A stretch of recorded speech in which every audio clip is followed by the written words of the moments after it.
la connexion avec le bébé ça a été intense, très intense. Sabrina Wadi vient d'accueillir son garçon Noah.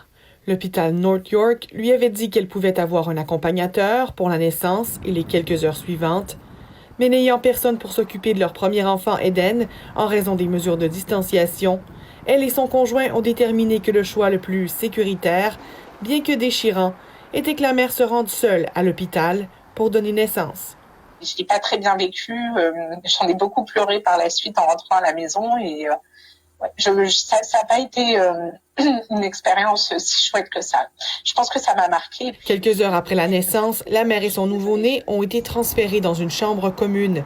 Ces 4 cochambreuses avaient chacune un accompagnateur. Tous partageaient la même salle de bain et le port du masque n'était pas respecté selon elle. Je m'étais confinée pendant 2 semaines de façon très stricte à ne pas sortir, à ne rien toucher, les courses, de désinfecter systématiquement.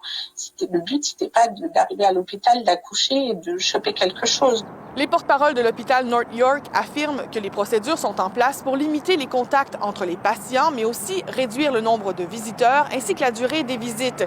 Bien que les procédures des hôpitaux soient établies de manière indépendante, il semble assez semblable d'un hôpital à l'autre.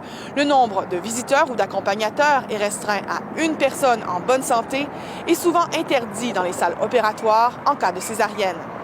Ça peut toujours changer au jour le jour, on a l'impression aujourd'hui. L'idée de vivre l'arrivée de son premier enfant seule est presque inconcevable pour Céline Rousseau. Sa mère, qui devait l'accompagner pour la naissance prévue dans 1 semaine, est considérée à risque de complications si elle devait attraper le coronavirus. C'est son frère, qui occupe toutefois un emploi dans un service essentiel, qui sera à ses côtés. La future maman s'inquiète également du suivi après sa sortie de l'hôpital. On ne sait toujours pas, on va voir à quel point j'ai besoin d'aide ou pas. Le retour à la maison pour Sabrina Wadi n'a pas non plus été de tout repos. Encouragée par le personnel et anxieuse de quitter l'hôpital, elle est rentrée au lendemain de son accouchement. Mais dans les jours qui ont suivi, la condition de Noah s'est détériorée. Malgré la crainte d'être à nouveau en milieu hospitalier, elle s'est rendue à l'hôpital Sick Kids.